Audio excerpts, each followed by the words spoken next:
menjadi cawapres Prabowo Subianto. Seperti Anda tadi sudah melihat angka dari survei Litbang Kompas yang menyatakan mayoritas publik setuju ketika Gibran ikut Pilpres itu adalah bentuk politik dinasti, tapi memang 47% menyatakan larangan politik dinasti sama dengan rangkasi akan ke Partai Golkar menjadi trending topik di media sosial X. Masuknya Gibran dalam partai tersebut kemudian dikait-kaitkan dengan pencawapresannya di Pilpres 2024. Pilihan wali kota, pilihan bupati, pilihan gubernur, pilihan presiden, itu semuanya yang memilih itu rakyat, yang menentukan itu rakyat, yang mencoblos itu juga rakyat, bukan kita, bukan elit, bukan partai. Ayo pilih Ganjar. Ayo Ganjar. Ayo dukung Ganjar. Tidak. Ayo Prabowo saja. Tidak. Ganjar saja. Ayo dukung Ganjar. Tidak Prabowo. Tidak. Saya tidak terima Ganjar Indonesia maju. Jangan Prabowo. Kamu juga pilih Ganjar. Pilih Ganjar. Ayo pilih Prabowo saja. Jangan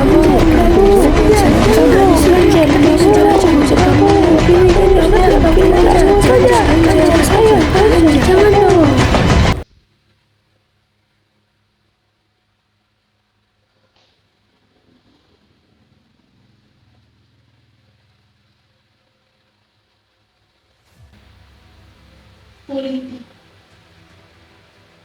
Politik dan politik sudah tidak asing lagi kita dengar telinga kita. Apa yang akan dilakukan ketika menjadi anggota politik? Tentu saja, jika saya menjadi anggota politik, saya akan berjanji untuk mendengarkan semua aspirasi dari masyarakat. Saya akan menjadi wadah aspirasi bagi masyarakat.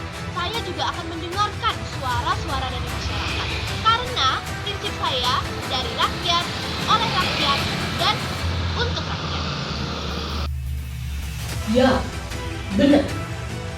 Politik sangat berpengaruh pada kehidupan masyarakat di suatu negara. Partai politik seyogyanya didirikan untuk mendukung pesta demokrasi di suatu negara. Mengapa? Karena partai politik merupakan penentu suara rakyat yang digunakan untuk menetapkan calon pemimpin di masa depan. Namun, kejadian yang terjadi di Indonesia adalah sebaliknya. Benar atau benar? Justru kenyataannya, partai politik di Indonesia dijadikan sebagai alat untuk menentukan atau mengambil kekuasaan secara menyeluruh tanpa memandang lagi suara rakyat, bahkan menghalalkan segala cara untuk mendapatkan kekuasaan tersebut. Contohnya, money politik dan menebar janji. Saya berjanji akan apa? Janji apa itu? Jadi palsu. Yang menyebabkan terjadi rebutan kader karena kurangnya figur atau sosok yang disukai rakyat dalam memimpin. Politik yang harus dijalankan dengan etika yang baik dan etika yang benar menjadi tidak lagi seimbang. Hari ini berkoalisi, besok bisa jadi musuh politik. Tidak ada lagi yang bisa membaca situasi di suatu titik di Indonesia. Ditambah lagi, dengan munculnya kata baru, yakni politik dinasti, yang makin menambah cair marut kepolitikan di negara ini. Contohnya, kasus yang sedang viral, yaitu Gibran yang menjadi cawapres Prabowo sehingga menuai banyak kontroversi. Beliau baru menjabat sebagai wali kota Solo selama 2 atau 3 tahun. Ya,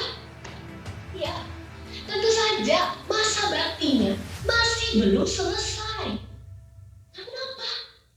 Namun, beliau sudah menjabat sebagai cawapres Prabowo. Bisakah seperti ini? Bisa, tentu saja bisa. Kamu punya uang, kamu punya kuasa. Kita semua pintar, bukan? Kita semua tahu bahwa hal ini sudah menjadi bukti yang kuat untuk membuktikan bahwa politik di Indonesia sudah tidak lagi sehat. Padahal PDIP sudah menunjuk Ganjar, sudah memilih Ganjar, mendukung Ganjar. Namun kenapa Gibran masih tunduk menjadi cawapres? Apa yang akan terjadi dengan kita? Dengan kondisi politik yang seperti ini, apa yang akan terjadi? Apakah kalian pernah berpikir bagaimana bangsa Indonesia ke depannya? Bangsa Indonesia adalah bangsa yang besar, bukan suatu hal yang bisa dijadikan sebagai alat percobaan. Politik di Indonesia sudah tidak lagi sehat.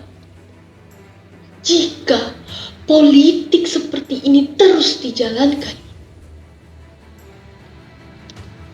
kamu tidak tahu lagi apa yang akan terjadi dengan kami.